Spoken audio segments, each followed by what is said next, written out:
রাসূল সাল্লাল্লাহু আলাইহি সাল্লাম বলছেন, পৃথিবীর মানুষ মনে রেখো, 7টা কাজে মানুষ ধ্বংস হবে, মানে জাহান্নামে চলে গেছে।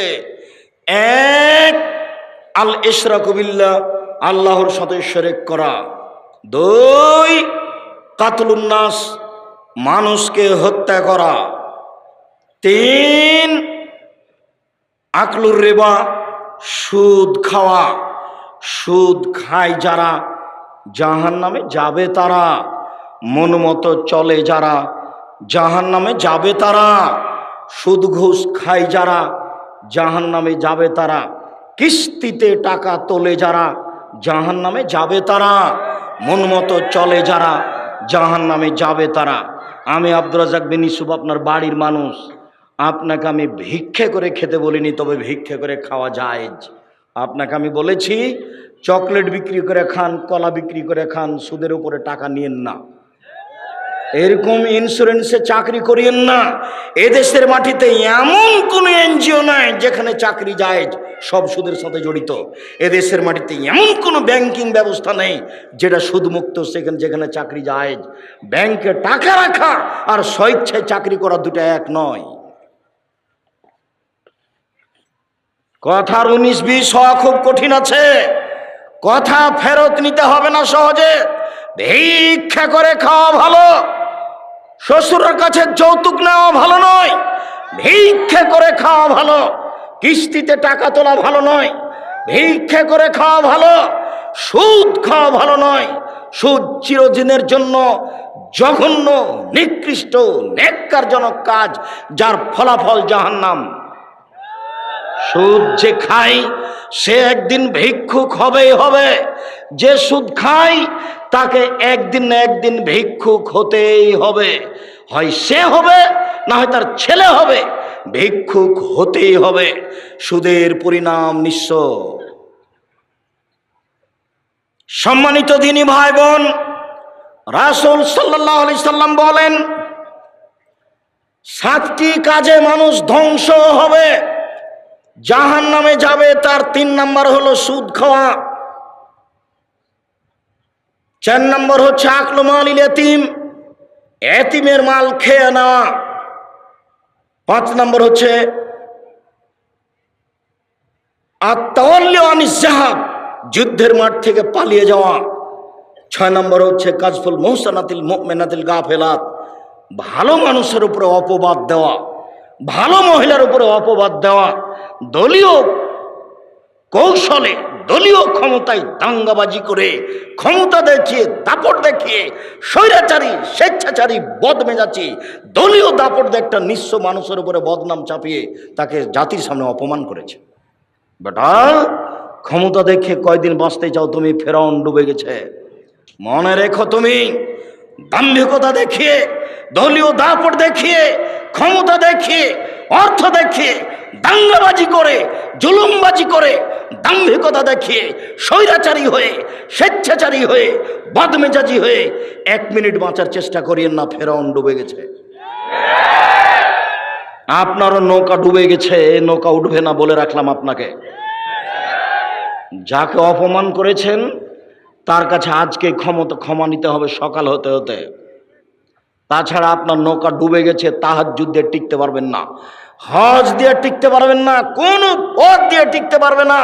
জুলুমবাজ যারা, দাঙ্গাবাজ যারা, মানুষকে অপমান করে যারা, মানুষকে জেল হাজতে দেয় যারা, দলীয় দাপট দেখায় যারা, তাদের নৌকা ডুবে গেছে, উঠবে না। নৌকা মহানন্দা নদীতে ডুবেনি, সাগরে ডুবে গেছে, যেখান থেকে উঠানো যাবে না। একটাই পথ, যার সাথে অন্যায় হয়েছে তার হাত ধরে ক্ষমা নিতে হবে। 1 থাপ্পড় রিকশাওয়ালাকে মেরে আপনি জান্নাত কিনতে পারবেন না তাহাজ্জুদ পড়ে। রিকশাওয়ালাকে থাপ্পড় মেরে, নিরীহ মানুষকে অপমান করে তাহাজ্জুদ পড়ে আপনি জান্নাত কিনতে পারবেন না, অসম্ভব। বিচারের মাঠে যখন বিচার আল্লাহ শুরু করবেন, তখন বিচারের সূচনাতেই তিনি বলবেন, আল ইয়াউমা লা তামলিকু নাফসুন লিনাফসিন শাইআ, আজ কোন মানুষ কোন মানুষের কোনো উপকার করতে পারবে না। একচ্ছত্র মালিকানা আমার। আইনাল জব্বার, আইনাল মুতাকাব্বির, আনা মালিকুল আমলাক। স্বৈরাচারী, স্বেচ্ছাচারী, বদমেজাজি, অহংকারী, দাঙ্গাবাজারা কোথায়? আমি আজকে রাজাধিরাজ। এই কথা বলে বিচার শুরু করবে। মাটির মানুষে থাকবেন একবারে নির্ভয় হয়ে। আপনার বাপ হলো মাটির তৈরি, আর আপনি হলেন শুক্রকীট, ঘৃণিত খারাপ জিনিস, গন্ধময় জিনিসের তৈরি। আমার বাপ কিসের তৈরি? মাটির তৈরি। আর আমি হচ্ছি একটা নিকৃষ্ট খারাপ গন্ধময় জিনিস, শুক্রকীটের বীর্যর তৈরি। আমার কেন এত ক্ষমতা? আমি কেন মানুষের সামনে জুলুমবাজি করি? কেন আমি মানুষকে দাপট দেখাই? আমার বাপ মাটির তৈরি, মানে মাটি হয়ে যাব। আর আমি হচ্ছি শুক্রকীট, একবারে পচা দুর্গন্ধময় জিনিসের তৈরি, যাতে গোসল করা লাগে, যাতে কাপড় অপবিত্র হয়ে যায়, তা দিয়ে আমি তৈরি। আমার কেন এত ক্ষমতা? আমার কেন এত দাপট? আমার তো ভিত্তিই ভালো নয়। আমি যেখান থেকে এসেছি, গায়ে কাপড়ে লেগে গেলে কাপড় খাঁচা লাগে, বোঝা যায় না কথা?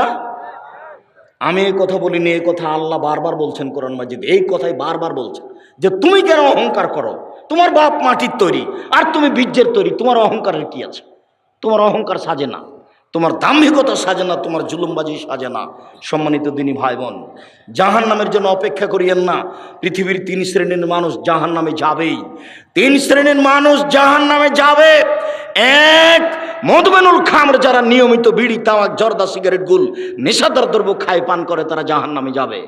আজ থেকে এই সারা চাঁপাইনবাবগঞ্জে, এই দেবীনগর থেকে নিয়ে, সুন্দরপুর থেকে নিয়ে, আপনার যত আছে, টিকলির চর থেকে নিয়ে, নম্পট থেকে নিয়ে যত এলাকা আছে, সব এলাকাতে আর কোনোদিন বিড়ি সিগারেট বিক্রি হবে না।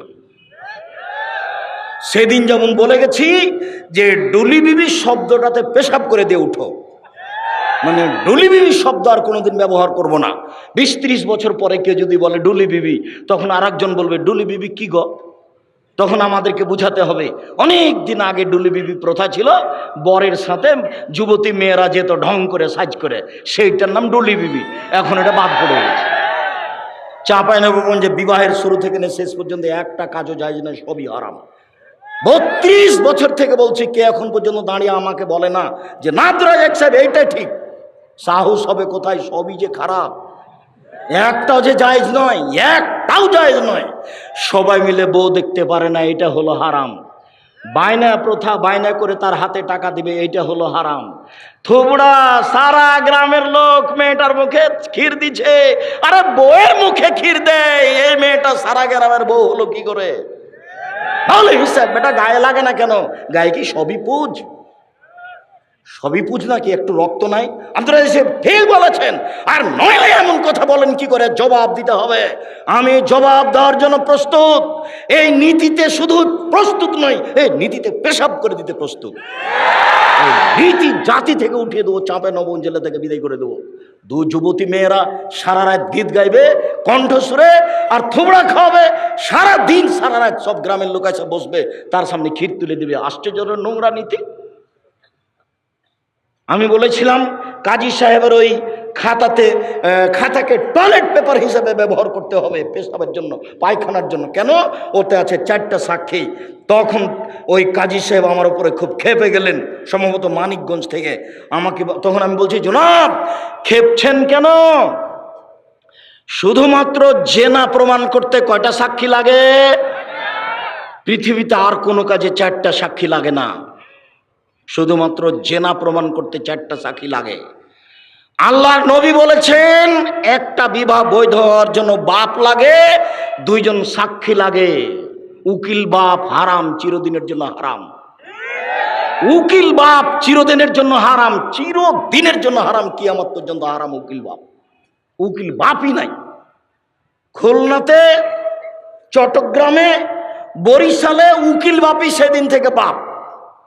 আর আসল বাপ আর বাপ নয়, ওই উকিল বাপই সেদিন থেকে বেটির বাড়ি যাবে, বেটি উকিল বাপের বাড়ি যাবে। এখন নাকি বাপ বেটি হয়ে গেছে। চাঁপাইনবাবগঞ্জের মতন গ্রামের সবাই নাকি চাচা, তো কার সাথে পর্দা করবে?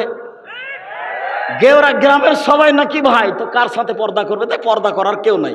এখন এর বাড়ি ও যায়, ওর বাড়ি এ আসে। সালাম তো ভুলে গেছে, বলে আব্দুর রাজ্জাক আছো গো, এ বলে ঢুকে যাচ্ছে। অথচ এই বলে ঢোকা হারাম। আসসালামু আলাইকুম, দরজায় গিয়ে সালাম দিতে লজ্জা পাই। শতকরা 1999 জন লোক লজ্জা পায়, আমার সামনে যারা বসে আছে। আজ থেকে নীতি পরিবর্তন করেন, করতেই হবে। এর নাম আত্মার সাথে জিহাদ।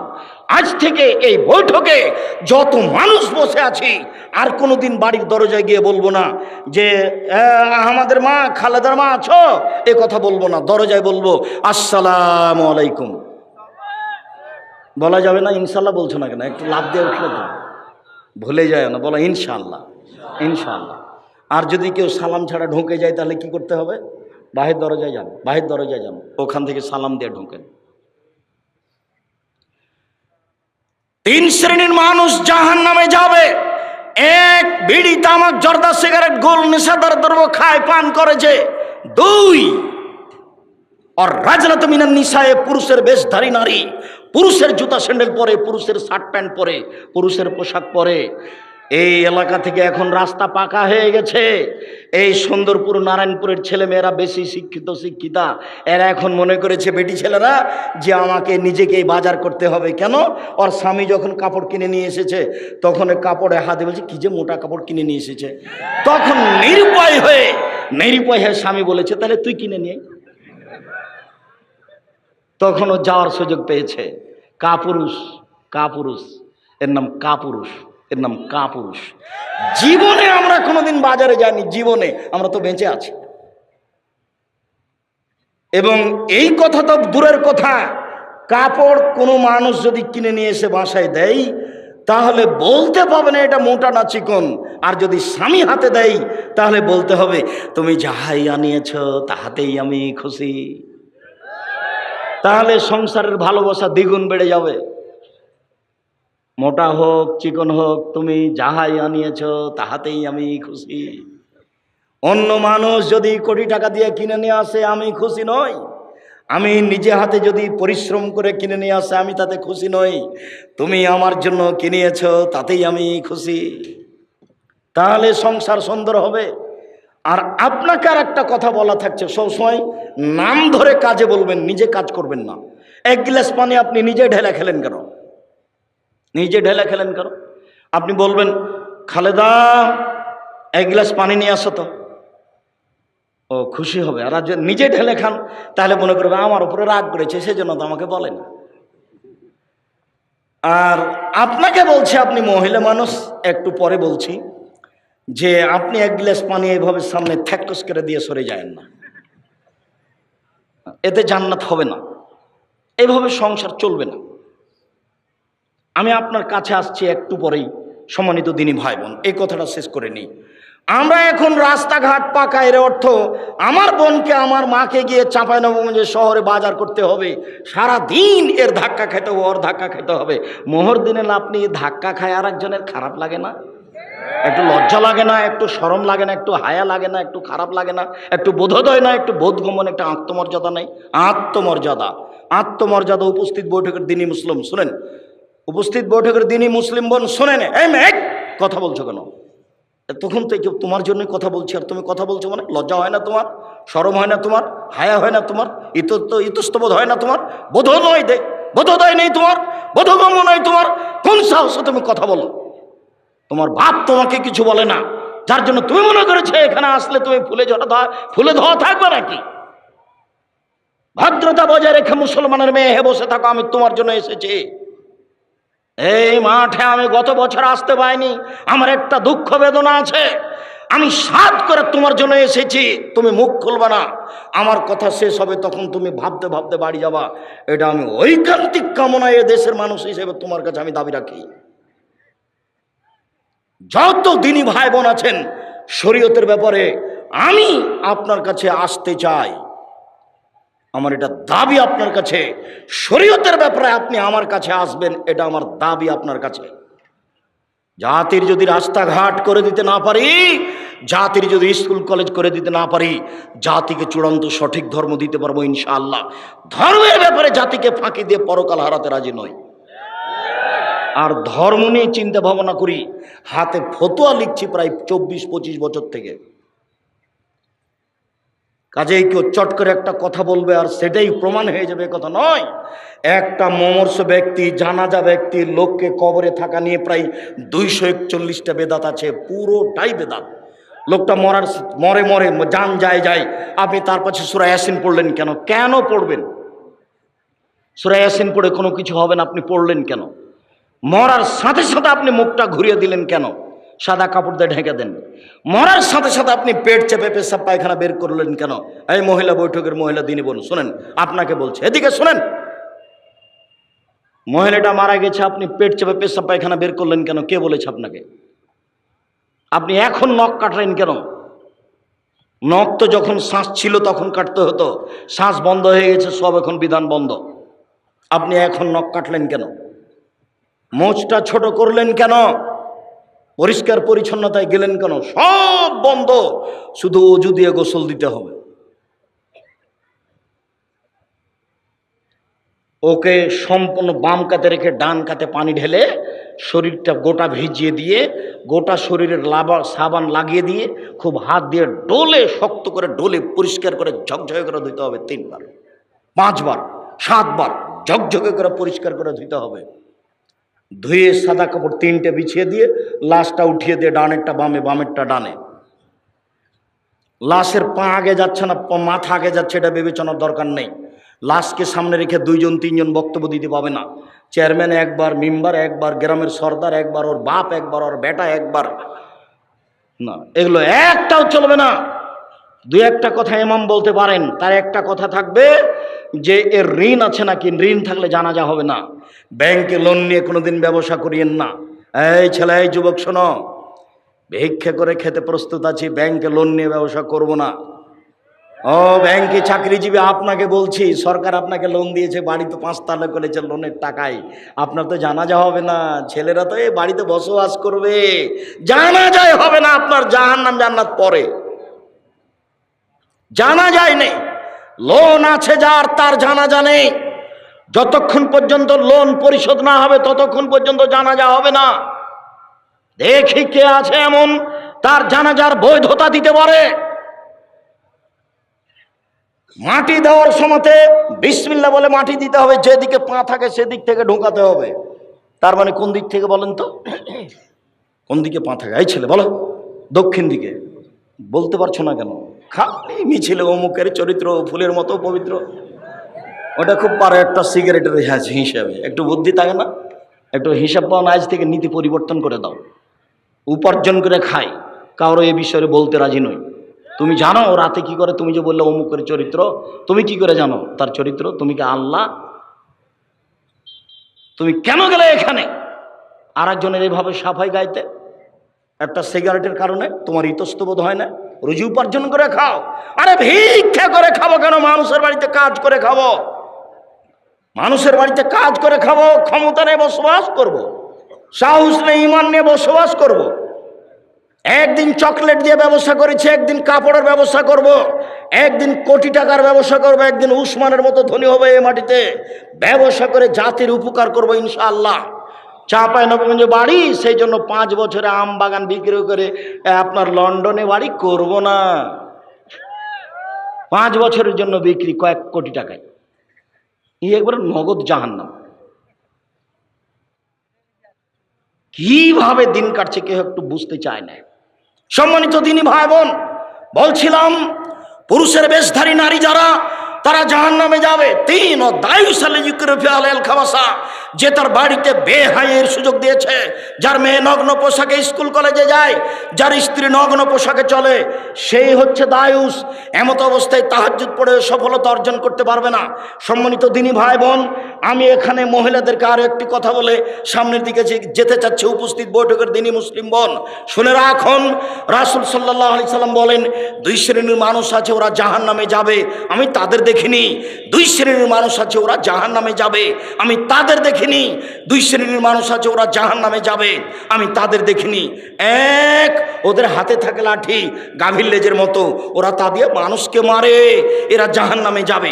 2, নিশাউন, মহিলা, কাশে আতুন কাপড় পরে থাকে, আর আতুন উলঙ্গ, মমিলাতুন এরা পুরুষকে নিজের দিকে আকৃষ্ট করে, মায়েলাতুন এরা নিজেরা আকৃষ্ট হয়, লায়াত খুল্লাল জান্নাহ এরা জান্নাতে যাবে না, জান্নাতে তো যাবে না, যাবেই না, ওয়ালা ইয়াজিদনা রিহাহা এরা জান্নাতের গন্ধ পাবে না, ফাইনা রিহা আল্লাহ তুজাদ মিন মাসরিতে কাদা ওয়া কাদা যে জান্নাতের গন্ধ 1 বছরের দূরত্ব পথ থেকে পাওয়া যায়। এখানে জান্নাত আছে, এখানে একটা দ্রুতগামী ঘোড়া দৌড়াতে আরম্ভ করলো, 1 বছর দৌড়িয়ে যেখানে যাবে ওর মাথায় আপনি যদি দাঁড়ান তাহলে জান্নাতের গন্ধ পাবেন, অথচ এই মহিলা জান্নাতের গন্ধ পাবে না। নগ্ন পোশাক মানে এই ছেলে, তোমার মা এখন এখানে বসে আছে ছোট ব্লাউজ পরে, যারা হাত থেকে বাকি দেখা যায়, এটা কি ভালো পোশাক? তোমার মা যে ব্লাউজ পরে আছে তার সব নিচের দিক পেটের দিক দেখা যাচ্ছে, এটা কি ভালো পোশাক? আমি শাড়ি হারাম বলিনি, তবে আমি বলেছি শাড়ি ভালো পোশাক নয়। আমি বলেছি সালোয়ার কামিজ মেক্সি চাদর পরতে হবে। যদি শাড়ি পরে তাহলে হাত হতে হবে ব্লাউজের কবজি পর্যন্ত, নিচের দিকে নিচে চলে যেতে হবে, 1.5-2 গজ কাপড়ের ব্লাউজ বানাতে হবে। আর শাড়ি পরে যদি বাইরে বের হতে চাই তাহলে পা মোজা পরে বের হতে হবে, নইলে যখন অটোতে পা উঠাবে তখন হাঁটু পর্যন্ত দেখা যাবে। শাড়ি আমি না কচ করিনি, তবে শাড়ি ভালো পোশাক নয়। আমি বলেছি সালোয়ার কামিজ মেক্সি চাদর পরুন। সম্মানিত দিনী ভাই বোন, বলছিলাম এরই নাম হচ্ছে নগ্ন পোশাক, বিনিময় জাহান্নাম। আবার যখন ওরা রাস্তায় হাঁটে তখন সব পুরুষ তাকে দেখতে থাকে, আবার ওরা যখন রাস্তায় হাঁটে তখন কেন জানি কেমন কেমন করে, আনছান আনছান করে, একবার এই দিকে যায়, একবার ওই দিকে যায়, একবার হাত নাড়ে, একবার মাথার চুল নাড়ে। তার মানে পরিবর্তন হয়েছে ও নিজেই পুরুষের দিকে আকৃষ্ট হয়েছে, যা রাসূল সাল্লাল্লাহু আলাইহি সাল্লাম বলেন, এই ছেলে, 2-1টা ছেলে বাচ্চা আপনার পাশ থেকে উঠে যদি তা আপনি ঠেকাবেন কেন? ও তো এইসব কথা বুঝতে পারে না, ও যেতে চাইবে, আর যার সামনে দিয়ে যাবে সে কথা আর ধরে রাখতে পারবে না। আর আপনি দয়া করে কোনো প্রয়োজন আমাকে দেখায়েন না কিছুক্ষণ। সম্মানিত দিনী ভাই বোন, রাসূল সাল্লাল্লাহু আলাইহি ওয়াসাল্লাম বলেন, লানা রাসূলুল্লাহ সাল্লাল্লাহু আলাইহি সাল্লাম আকেল রিবা ওয়া মুকিলাহু ওয়া কাতিবাহু ওয়া শাহিদাইহি, যে সুদ খায় তার উপরে অভিশাপ, যে সুদ দেয় তার উপরে অভিশাপ, যে সুদ নেয়, যে সুদের অঙ্ক কষে তার উপরে অভিশাপ, যে সুদের সাক্ষী থাকে তার উপরে অভিশাপ, ব্যাংকে যত ব্যবস্থাপনা আছে সবার উপরে অভিশাপ। আমি বলিনি, আমি অনুবাদক। শেষ বাক্যে তিনি বলেছেন হোম সওয়া, আজ থেকে তওবা করে উঠতে হবে, আর যেন কিস্তি না চলে। তোমার চলবে না, তোমার বাপের চলবে না, তোমার বোনের চলবে না, তোমার মায়ের চলবে না, একবারে টোটালি কিস্তিতে পেশাব করে উঠতে হবে। আবু হুরায়রা রাদিয়াল্লাহু তাআলা আনহু বলেন, রাসূল সাল্লাল্লাহু আলাইহি সাল্লাম বলেছেন, মায়াকুলু দিরহাম রিবা ইয়ালাম আসাদু মিন সিত্তাতি ওয়া সালাসিনা জিনিয়া, কেউ যদি জেনে শুনে 1 টাকা সুদ খায় 36 বার জেনা করে যত পাপ হবে, 1 টাকা সুদ খেলে তার চেয়ে বেশি পাপ হবে। আমি বলিনি, আমি অনুবাদক, এ কথা আমি বলিনি। বাচ্চা, এই কথা আমি বলিনি, আবার অনুবাদ করছি। রাসূল সাল্লাল্লাহু আলাইহি সাল্লাম বলেন, মায়াকুলু দিরহাম রিবা ওয়া ইয়ালাম, কেউ যদি জেনে শুনে 1 টাকা সুদ খায়, হে আসাদু মিন সিত্তাতি ওয়া সালাসিনা জিনিয়া, 70 বার জেনা করে যত পাপ হবে তার চেয়ে বেশি পাপ হবে 1 টাকা সুদ খেলে। 36 বার, 36 বার জেনা করে যত পাপ হবে 1 টাকা সুদের পাপ বেশি হবে। তিনি বলেন, আর রিবা সাবুনা জুজান, সুদের 17টি ভাগ রয়েছে। আইন সারহা আইন কহরাজুল উম্মাহু, তার সবচেয়ে ছোট ভাগ হলো মার সাথে জেনা করলে যেমন পাপ হয়। লজ্জা লাগে না? এই ছেলে, কত টাকা সুদ খেয়েছো, তুমি লজ্জা করো না? তোমার শরম লাগে না? এই বেটা, মুখ নিচু করে বসে আছো কেন? তওবা করে উঠো। ভিক্ষা করে খেতে রাজি আছি, আজ থেকে সুদের মুখে পেশাব করে দেবো। কোটি কোটি টাকা সুদ খেয়েছি, আর যদি এই বৈঠকে বলতে পারি আমি সুদ ছেড়ে দিলাম, তুমি আমাকে মাফ করো, যদি আমার কোটি কোটি টাকা সুদ থাকে মাফ হয়ে যাবে। রিক্সাওয়ালাকে যদি আমি দাম্ভিকতা দেখে 1 থাপড় মেরে থাকি তাহলে আর পাপ ক্ষমা হবে না, ওটা জুলুমবাজি করা। যদি যাকাত ওসর বের না করি তাহলে ফকিরের হক মেরে খেয়েছি। কার? যাকাত ওসর ফিতরা কাকে দিতে হবে? ফকিরকে। তো আমি দিলাম না, আমি কি করলাম? ফকিরের হক মেরে খেলাম, এর বিচার পরে হবে। 1 মিনিট। যারা জালেম তাদের বিচার পরে হবে। যারা রিক্সাওয়ালাকে থাপ্পড় মেরেছে তার বিচার পরে হবে। যারা পাড়া প্রতিবেশী গ্রাম্য চাচা চাচিকে অপমান করেছে তার বিচার পরে হবে। যারা দাম্ভিকতা দেখে দলীয় দাপটে মানুষকে জেলে দিয়েছে তার বিচার পরে হবে। পৃথিবীর মানুষ শুনে রাখুন, বিশ্বের বাঙালি দিনী ভাই বোন যারা আমার সামনে আছেন, যারা অনলাইনে আমাদের সাথে আছেন সারা পৃথিবীর বিভিন্ন স্থান থেকে, তাদেরকে আমরা অনুরোধ করে জানাতে চাই, মনে রাখবেন, কারো যদি মানুষের সাথে অন্যায় আচরণ হয়ে থাকে তার নাম জুলুম, তার বিচার পরে হবে। যদি 1 দিন লেট হয় তাহলে 50,000 বছর, যদি 3 দিন লেট হয় তাহলে 1.5 লক্ষ বছর, যদি 500 বছর দেরি হয় কতদিন হবে? খুব সাবধান। বিচারের সময়সীমা ভালো মানুষের জন্য কয় মিনিট? 5-7 মিনিট। 1 ওয়াক্ত সালাতের সমান। বিচারের মাঠে একটা ভালো মানুষের বিচারের সময়সীমা কতটুকু? 1 ওয়াক্ত সালাতের সমান। 1 ওয়াক্ত ফরজ সালাত আদায়ের সমান। 1 ওয়াক্ত ফরজ সালাত আদায়ের সমান। মনে থাকবে না মনে হয়? তো আমরা ধরে নিই মাগরিবের সালাত আদায় করতে 5-7 মিনিট লাগতে পারে। আমরা ধরে নিই এশার সালাত আদায় করতে 10 মিনিট লাগতে পারে। আল্লাহ রাসূল বলেছেন ভালো মানুষের বিচার হবে 1 ওয়াক্ত সালাতের আদায়ের সময়সীমা 5-7 মিনিট, 10 মিনিট। আর কবরের সময়সীমা হলো বাসর রাতের সমান। বাসর রাতের সমান। চাচাতো বোন ফুফাতো বোনকে বাসর রাত সাজাতে হবে না, বাসর ঘর এটা হারাম। বাসর ঘর সাজাতে হবে এ কথাই ঠিক, কনেকে সুন্দরী করে সাজাতে হবে এ কথাই ঠিক। এদেশে একটা বই পাওয়া যায় আদর্শ পরিবার, এখানেই আছে। আপনি যদি মনে করেন আব্দুর রাজ্জাক সাহেব কিনে নিয়ে আপনাকে ঠকিয়ে দিয়েছে, আমার কিছু করার নেই। ওখানে বাসর রাত কেমন হবে তা লেখা আছে। বাসর রাতের বিস্তারিত বিবরণ দেওয়া আছে। কনেকে সুন্দরী করে সাজাতে হবে কথা বলা আছে। বাসর ঘরে ঢুকে আগে বইয়ের মাথায় হাত দিয়ে দোয়া পড়তে হবে, তারপরে 2 রাকাত সালাত আদায় করতে হবে, তারপরে দাম্পত্য জীবনে যেতে হবে। গেলাম রাত 10টার সময়, কিছু কথাবার্তা বললাম, তারপরে সাংসারিক যে 2 রাকাত সালাত আদায় করলাম, তারপরে কিছু কথাবার্তা বললাম, রাত 2টা বেজে গেল। এখন ঘুমাতে গেলাম, তাহলে ঘুমে থাকলাম 3 ঘন্টা, 5টার সময় আজান হয়ে গেল। এই 3 ঘন্টা ঘুমালাম। রাসূল সাল্লাল্লাহু আলাইহি সাল্লাম বলছেন কবরের সময়সীমা হলো বাসর রাতের সমান। তাহলে মোটামুটি কবরের থাকার সময়সীমা হলো 2.5-3 ঘন্টা, 4 ঘন্টা এরকম হতে পারে। যখনই ভালো মানুষকে ঘুম থেকে জাগানো হবে তখন সে বিরক্ত হয়ে বলবে, আরে এখনই তো ঘুমালাম, এভাবে তাড়াহুড়া করে জাগানো হচ্ছে কেন? তাকে কেউ জাগাবে না তার কাছের মানুষ ছাড়া। আল্লাহ রাসূল বলছেন নাম কানামাতিল আরুসে, তুমি ঘুমিয়ে যাও বাসর রাতের ঘুমানোর মতো, তুমি ঘুমিয়ে যাও বাসর রাতের ঘুমানোর মতো। তুমি উত্তর সুন্দর দিয়েছ, লাইকে জহিল্লাহ বাহালি, তাকে কেউ জাগাবে না তার প্রিয় মানুষ ছাড়া, তাকে কেউ জাগাবে না তার প্রিয় মানুষ ছাড়া। যখন জাগাতে যাবে তখন বিরক্ত হবে, এই তো ঘুমালাম তুমি জাগালে কেন? অথচ ঘুমিয়ে আছে 2000 কোটি বছর থেকে, 400 কোটি বছর থেকে, 20,000 বছর থেকে, 50,000 বছর থেকে ঘুমিয়ে আছে। কিন্তু যখন তাকে উঠাবে তখন ও কি মনে করবে? বুঝাতে পারলাম না, কেবলই ঘুমালাম তো বাসর রাতের সমান, এই তো ঘুমালাম। যদি ভালো মানুষ হয় তাহলে কবরের সময়সীমা বাসর রাতের সমান।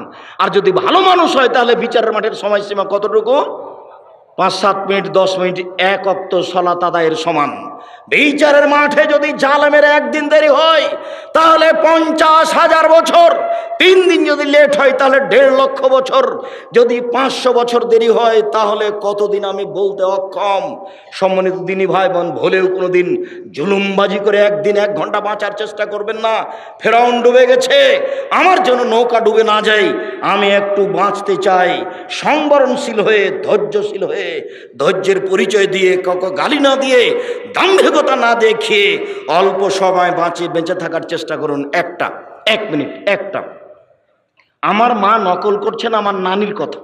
আমার নানি আমার নানাকে বলতেন যে আশেপাশের লোক যে ধান কেটে নিল তুমি কখন যাবা? তখন আমার নানা উত্তরে বলতেন তো তো হুঁ যে বললে তো আমি কি বুঝলাম? যদি চাপ দিয়ে আমার নানি আদায় করতো তখন বলতেন যে আশেপাশের লোক কাটা নেক, তারপরে কাটবো। তা আমার নানার জীবন তো চলে গেছে, আমার নানির জীবন তো চলে গেছে। আমার খালা সিরাজউদ্দিন হচ্ছেন আমার খালু। তা আমার নানা আমার খালার বাড়িতে বেড়াতে এসেছেন, বেটিকে দেখতে এসেছেন। এখন দেখার পরে চলে গেছে বাড়িতে। তো আমার নানি জিজ্ঞাসা করছে বেটি কেমন হয়ে আছে? এটাই হলো শব্দ, আর কিছু না। এখন আমার নানি কি বুঝলেন? বেটি যে দেখা এলে তুমি তো কি বুঝলেন? হয়তো বেটির সাথে দেখাই হয়নি, বাইরে বসে থাকে কিভাবে চলে গেছে এমন হয়। তো দুনিয়া থেকে তো চলে গেছে, সময় তো শেষ হয়ে গেছে। এইভাবে বেঁচে থাকতে হবে না যাতে মানুষ কষ্ট পাবে, প্রয়োজন নাই। এই তো সেদিন ছিল 40 বছর বয়স, আজ দেখি 60 বছর বয়স। তাহলে আবার কয়দিন পরে ঘুম থেকে উঠে দেখবো আমার বয়স 77 হয়ে গেছে, 80, আমি এখন মরছি, ছেলেরা সব প্রস্তুত, তাড়াহুড়া করে চাপাই নিয়ে যাবে, মেডিকেলে নিয়ে যাবে, যেতে যেতে শেষ। কেন আপনি এই জীবনে এরকম করছেন? সম্মানিত দিনী ভাই বোন, রাসূল সাল্লাল্লাহু আলাইহি সাল্লাম বলেন, পৃথিবীর মানুষ শুনে রেখো, কেউ যদি 1 টাকা সুদ খায় তাহলে সুদের 70 ভাগের সবচেয়ে ছোট ভাগ হলো মার সাথে জেনা করলে যেমন পাপ হয়। ভাষাটা কেমন! সুদের ব্যাপারে আল্লাহ রাসূল যেমন ভাষা ব্যবহার করেছেন, পৃথিবী তার কোনো জায়গাতে কোনো পাপের ব্যাপারে এরূপ ভাষা ব্যবহার করেননি। এক খেলে একটু চেয়ে থাকবেন, কেউ নড়াচড়া করবেন না, নইলে বুঝতে পারবেন না আমি হাদিস একটা লম্বা অনুবাদ করছি। এই সুদ দেখাতে গিয়ে সামরা ইবনে জুনদুব রাদিয়াল্লাহু তাআলা আনহু বলেন, রাসূল সাল্লাল্লাহু আলাইহি সাল্লাম একদা ফজরের সালাত আদায় করে আমাদের মুখামুখি হয়ে বললেন, হাল রা আহাদুকুম মিনকুম আর-রুয়া, সঙ্গী সাথে তোমরা গত রাত্রে কোনো স্বপ্নে কিছু দেখেছো? কুলনা না, আমরা বললাম জি না, আমরা আজ রাত্রে স্বপ্নে কিছু দেখিনি।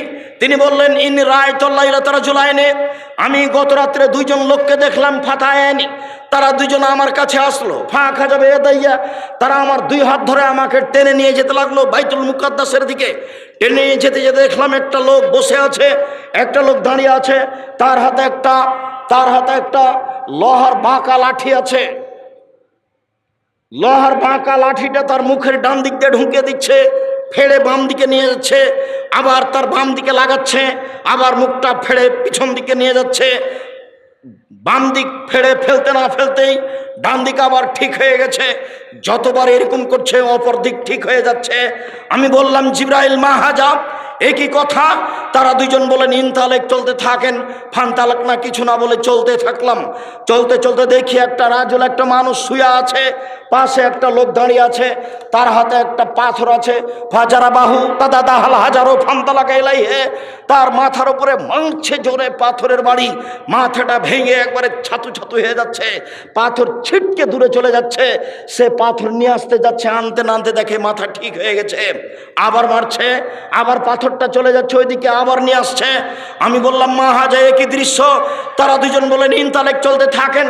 কিছু না বলে আমি চলতে থাকলাম। চলতে চলতে চলে আসলাম একটা গর্তের কাছে। আলা হুসাইকুন আসফালহু আছে, সেই গর্তের উপর দিক সংকীর্ণ, নিচের দিক প্রশস্ত। ওই তন্দুরি রুটি যে চুলাতে বানায় সেরকম।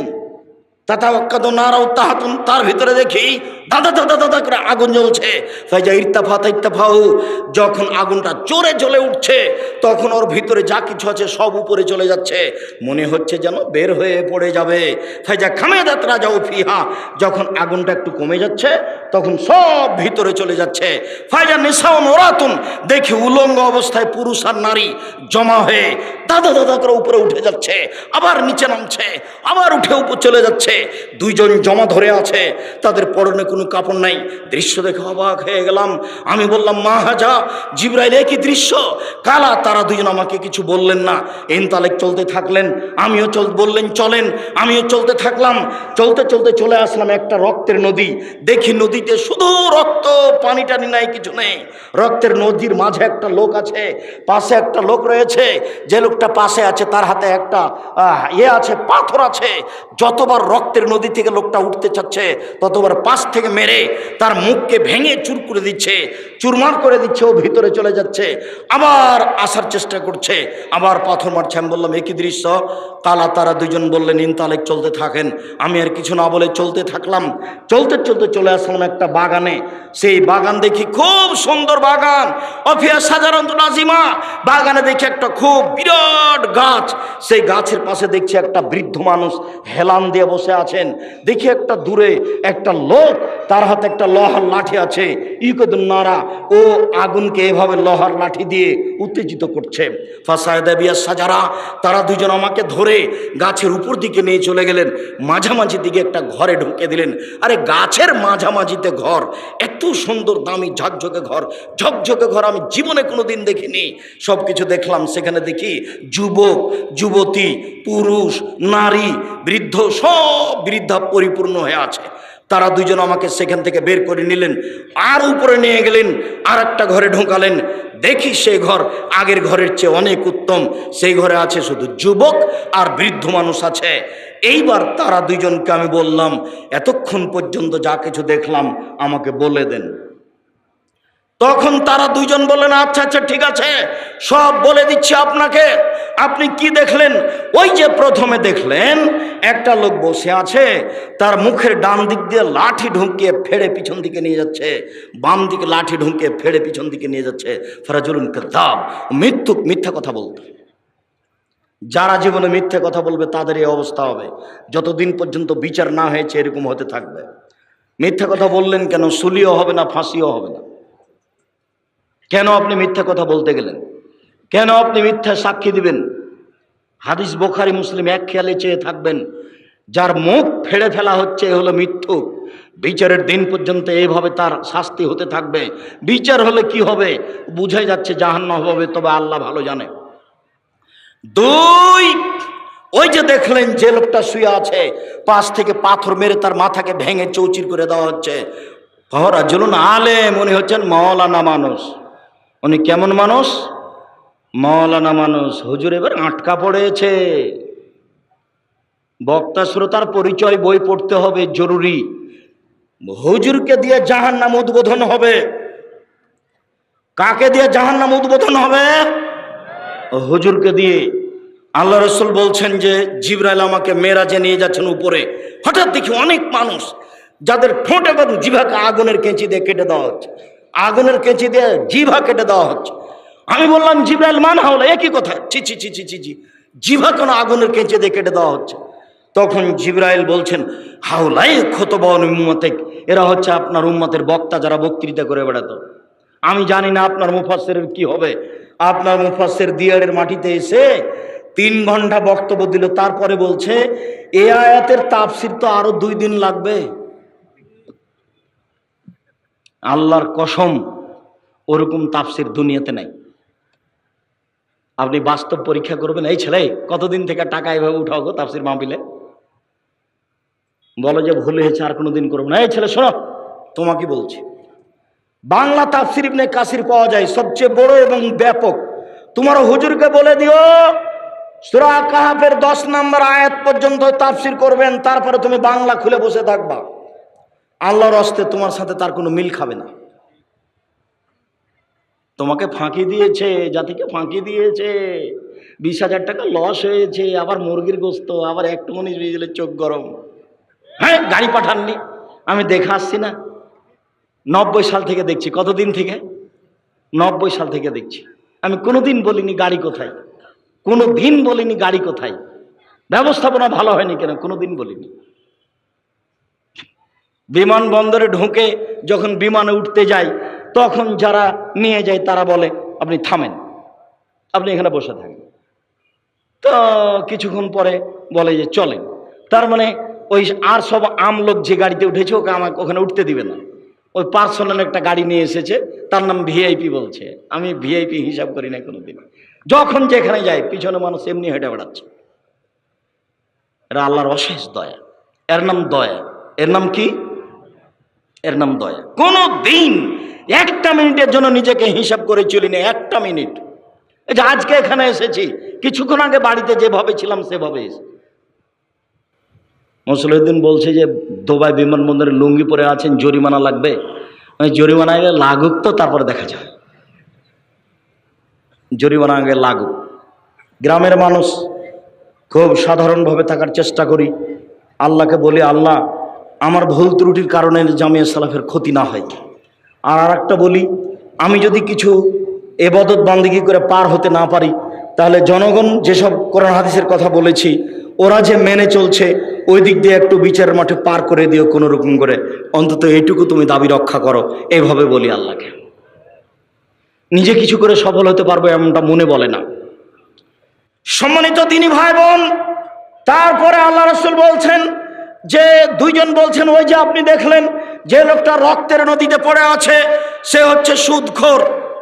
সুদ খেত যার কারণে তাকে রক্তের নদীতে ফেলে দিয়ে পাশ থেকে পাথর মেরে তার মাথাকে মুখকে ভেঙে চৌচির করা আছে, চৌচির করা হচ্ছে। পৃথিবীর দ্বীনি মুসলিম ভাই বোন, সম্মানিত উপস্থিত দ্বীনি ভাই বোন, যারা মিডিয়াতে আমাদের সাথে আছেন তাদেরকে আমরা অনুরোধ জানিয়ে বলছি, সুদ মহাপাপ, বিনিময় জাহান্নাম। কেউ যদি সুদ খায় তার উপর আল্লাহর অভিশাপ হবে, রাসূলের অভিশাপ হবে। কেউ যদি 1 টাকা সুদ খায় তা হবে 36 বার জেনা করে যত পাপ হবে, 1 টাকা সুদ খেলে তার চেয়ে বেশি পাপ হবে। কেউ যদি সুদ খায়, সুদের পাপের 17টি ভাগ রয়েছে। ছোট ভাগ হলো মার সাথে জেনা করলে যেমন পাপ হয়। কেউ যদি সুদ খায় তাহলে তাকে রক্তের নদীতে ফেলে দিয়ে তার মুখে পাথর মেরে তার মুখকে চৌচির করা হবে। অতদিন পর্যন্ত শাস্তি হতে থাকবে যতদিন পর্যন্ত বিচার না হয়েছে। ওই যে দেখলেন বিশাল গাছ, গাছের পাশে একজন বৃদ্ধ মানুষ বসে আছেন, তিনি হচ্ছেন ইব্রাহিম আলাইহিস সালাম। ওই যে একটা লোক দেখলেন যে লোহা হাতে করে আছে, জাহান্নামের আগুনকে উত্তেজিত করছে, উনি হচ্ছেন মালিক ও খাজিনের নারে জাহান্নামের মালিক, তিনি আগুনকে উত্তেজিত করছেন। এই যে আমি আপনার ডান হাত ধরে আছি, আমি হচ্ছি জিবরাইল। এই যে আপনার বাম হাত ধরে আছেন, ইনি হচ্ছেন মিকাইল। আপনি একটু মুখটা আকাশের দিকে করেন। আমি করলাম, আমি দেখলাম সুন্দর একটি ঝকঝকে ঘর। তারা বললেন এটা হচ্ছে আপনার ঘর। আমি বললাম দানি আদখুলু মানজিলি, তাহলে আপনারা দুইজন ছেড়ে দেন, আমি ঘরে ঢুকে যাই। তখন তারা বললেন না না না না না না, আপনার বয়স বাকি আছে, যেদিন আপনার বয়স শেষ হয়ে যাবে সেদিন আতাইতা মানজিলাকা, আপনি আপনার ঘরে চলে আসবেন। হাদিস বুখারী। সম্মানিত দ্বীনি ভাই বোন, আপনাকে আমি সুদের মতো নেককারজনক নোংরা পাপ থেকে বেঁচে থাকার জন্য অনুরোধ জানাচ্ছি। কেউ যদি সুদ খায়, কেউ যদি ঘুষ খায়, কেউ যদি ওসর যাকাত আদায় না করে, তাহলে সে রুজি দিয়ে জাহান্নামে যাবে। শুনুন, সে রুজি দিয়ে তার কোনো ইবাদত কবুল হবে না।